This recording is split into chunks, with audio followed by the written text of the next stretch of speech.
What's going on, peoples? It's Gendo here. Welcome back to another edition of the Great Chicago Fire. Of course, as always, if you are still enjoying the series, please go and drop it a like. Now, today we got the final two matches of the MLS season to determine where we're going to be placed in the MLS Cup playoffs. We are currently sitting on top of the table, but let's take a look and see how we have fared over the last three matches. Now, for those of you wondering what the upload schedule is going to be like for the holidays, yes, we will have one on Saturday and Sunday. Saturday is going to be the MLS Cup playoffs, and Sunday is going to be the transfer special. Uploads are going to be at the same time as always, high noon British, 7 a.m. Eastern, so you don't have to take away from your family time. You can get it done out of the way early, or you can wait until the holidays are over to then just binge watch the last two. But just to let you know, I am giving you the gift of MLS this holiday season, so as a gift of appreciation, thanks for the support. And since our last double live com of the Champions League group stage matches, we had gone undefeated in our next three, pulling 7 points. A 1-0 victory versus Red Bulls with Christian Ramirez getting a very nervy goal, but it's a goal nonetheless.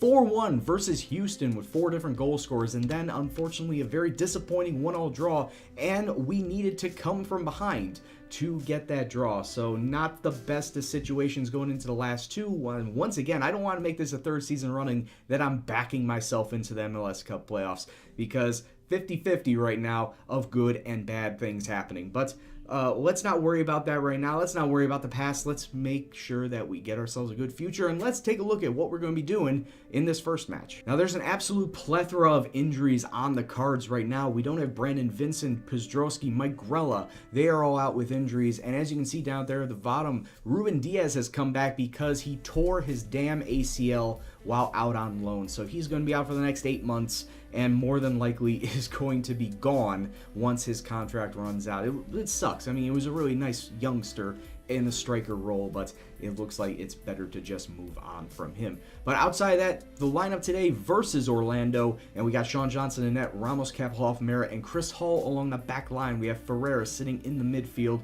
with Mix Discrude and Bastian Schweinsteiger sitting ahead of him. Out on the wings, it's Akam and Molino returning from his injury, and Christian Ramirez sitting up top as the lone striker. We already have the conference locked up. It's all about the Supporter Shield. Can we be 3-time Supporter Shield winners? Portland are still 1 point ahead of us. We need to come away with 2 wins in these next 2 matches if we want to do that, so let's go kick off and see what happens. And we're trying to do it against 2 decent teams, basically. Orlando City, DC United, definitely not pushovers, but they have been beaten in the past and are certainly beatable today. So let's just get the job done and get the 6 points. Free kick, top of the box, Schweinsteiger. He smacks it into the wall, gets it outside to Kapelhoff, who takes a shot, but it's saved by the goalkeeper. Not a bad sequence, but obviously could have done a lot better. We get ourselves a corner kick out of it. Molino into the box, cleared away. Another free kick, top of the box, Schweinsteiger, he smacks it into the wall again. I mean, I've said time and time before, actually I said in the last match, Schweinsteiger hasn't had the best of form when it comes to shooting the ball on net, so why is he even bothering? We have bumped our mentality up from control to attack, but on the other end, Orlando City coming forward with the ball. Larine, what a good clearance away from Molino, clearing that danger very well. A rare dip in form for the strikers this week. Christian Ramirez on a 6-5, not doing all that well. I may sub him out for Michael Deleu if this form continues. But other than that, we are getting the ball into the box. We've had double-digit shots already, but I'm just not happy with the performance. We need to get our finishing. My mistake. We've had 9 shots. Thought we had 10, but we're right there on the cusp of getting a goal. We just need to learn how to finish. Ferreira now out to Akam, slips it through to Ramirez outside the post. I mean, Ramirez, that's why you're playing. I want you to be a striker, but you're not striking the ball. Free kick now, once again. We are still in the attack. We are still pressing the issue here against Orlando. Akam taking it to the byline, but can't find a crossing lane, really. But we're back inside. Oh, and Mix hits the crossbar. It's cleared away. A good scoring opportunity, but Mix just inches high. On the other end now, Orlando City breaking through the defensive line. Rivas over the bar. Their one good attacking chance all game. 8 minutes plus stoppage time on the clock. Once again on the attack. Ramos using his pace, crossing it into Kevin Molino. There we go. There it is. Finally, long overdue. but it's a goal for the Fire, and it's a lead for the Fire. It was some wonderful build-up play around the center line. Long ball over the top, finds Rodrigo Ramos, using his pace to get down the wing, and then across into Kevin Molino. Corner kick for Orlando. They get the ball inside. Rojes. Oh, what a great save by Kappelhoff making that block. Orlando City throwing everybody forward. They have a 4-2-4 going on right now. Chris Hall, what another good block away. That was originally supposed to go into Laria, and then it's another good block away. 20 seconds left. We should be able to see this match out now. Doesn't even matter the ball is out of bounds. That's time wasting, and that's going to be the end of the match. Referee blows his full-time whistle. Fire 1, Orlando City 0. There's the 3 points that we needed. We desperately needed in this Supporter Shield race.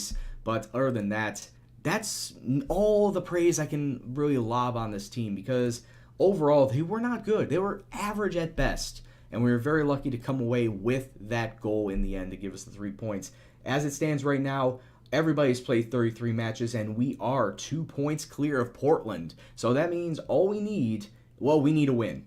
I mean, Portland, look at that goal difference. They have a 30-goal difference. So if we draw, there's no way that we are going to win the Supporter Shield. We need to come away with a win versus DC United. And DC United are no slouch. They're third place in the conference. Right now we're up against DC United, the final match of the season, and we're also going to be without Ira Cartwright because he injured himself during training. Believe he sprained his ankle, and he's going to be out for the next 3 to 4 weeks. Sprained Achilles. Out for the next 3 to 4 weeks. So, great. We're down to just Chris Hall as our primary left back. So, yeah, going to have to deal with him for the next couple of weeks and hope he does well. And to be fair, he hasn't done that bad. A 7-3-0 in 23 appearances. Can't fault the kid. He's doing very well for a second-year guy. But outside of that, we have Johnson and net, Ramos, Mera, Kappelhoff alongside Hall on the back line, Ferreira sitting above them with Guarin and Diskerud in the middle of the park, Akama Molino on the wings, and Michael DeLue, the Dutch Lion, sitting up top today. What we need is a win, and we got ourselves a third straight Supporter Shield. That's what's on the line today. Hopefully we can do that. Let's kick off and see what happens. So what we're going to do is we're going to do like what we always do. Play the 4-5-1, play control, and hope to pass these guys off the park in the way to a couple of goals. That is, of course, until control decides not to work, or if DC United decide to get a goal. Then it's push up to attack, and then it's all guns blazing. 26 minutes on now. Molino gets it through to Lou, slips it to Akam. Oh, Akam's offside. Oh, such a great pass. David Akam coming up the wing. Inside to Mix, slips it through to Kevin Molino. He stopped. He was held up. Ref, where's the card? Where's the penalty kick? He was held up.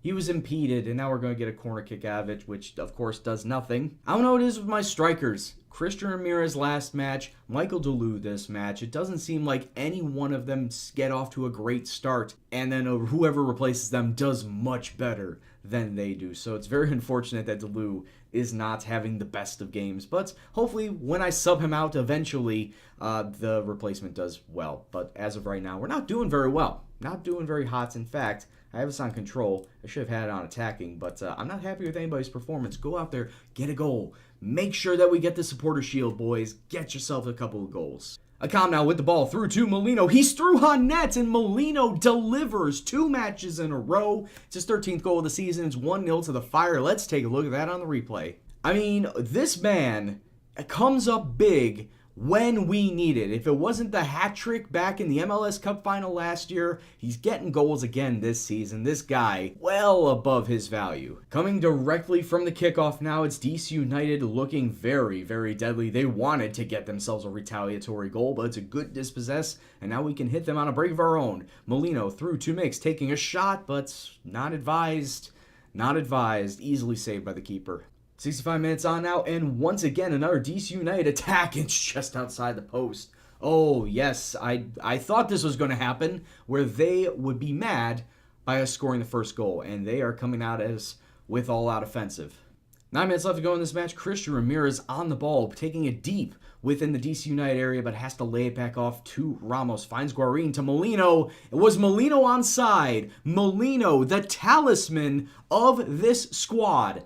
14th goal of the season, his brace, 2-0 for the Fire. I mean, it's just that simple for this man. Look at this, a nice ball as he just stays onside on the volley into the back of the net. Kevin Molino, you are my hero. And if you take away anything from the stats, We've had 9 shots, 5 on target. Yes, not very impressive, but 57% of the ball. That in itself is pretty damn impressive. DC United here trying to get one last attack before the match is over. If they get themselves a consolation goal, doesn't matter to me in the slightest because we will still come away with a win. Ball lumped inside, and Joe Mara, oh man, we are probably going to give away a consolation goal. Not in the way I thought possible, but it is a penalty kick with 1 minute on the clock. Joe Mara with that penalty. Ujo is stepping up, but he shoots it right down the middle. And as we've seen in the past, Sean Johnson has like a 95% save rate in the penalty kicks, and he picks up another one right there. And I'm just tripping over my words right now because I'm so excited that Sean Johnson is so good at stopping penalty kicks. He's like a brick wall in front of that net. Yes, he'll let 1 or 2 slip through, but most of the time, he will not allow anything. And there it is, referee blowing the full-time whistle. It's a solid 2-0 victory over DC United. Once again, Molino getting himself goals. It's a good win, boys. That's going to see us win the Supporters' Shield once again, top of the MLS, but only in the regular season. Now we need to go through the MLS Cup, and let's take a look to see the participants of that for show all groups. So these are the 6 playoff teams. As you can see, once again, the 2 green teams get the byes. Everybody else below them has to play in a wild card round, a 1-match wild card match. And Chicago and Toronto are the byes in the Eastern Conference. Portland, San Jose, the byes in the West. DC United, Columbus, Orlando City, New York are coming out of the East, and out of the West, Houston, Colorado, Seattle, and FC Dallas. What this means is we cannot play DC United in the first match, obviously in the first match, because we got to play the lowest seed out of the remaining teams. So we can either play Columbus, Orlando City, and New York Red Bulls. Honestly, out of those 4, I would have no problems taking on any single one of them because we did not have a bad record against any 4 of those. It would just have to come down to, will we have to face Toronto in the conference finals? Because Toronto gave us a hard time during the regular season. But we will worry about that when the MLS Cup playoffs happen in the next episode. So until that time, guys, I'd like to thank you all very much for watching. Of course, if you like what you saw, go and hit that like button. Lets me know that you're still interested in the series. And of course, if you're new to the series, go and hit the subscribe button. Any comments, suggestions, questions, anything else at all, please leave in the comment box below. But as always, guys, this is Gendo, and I'll see you in the next video. Take care, and peace out.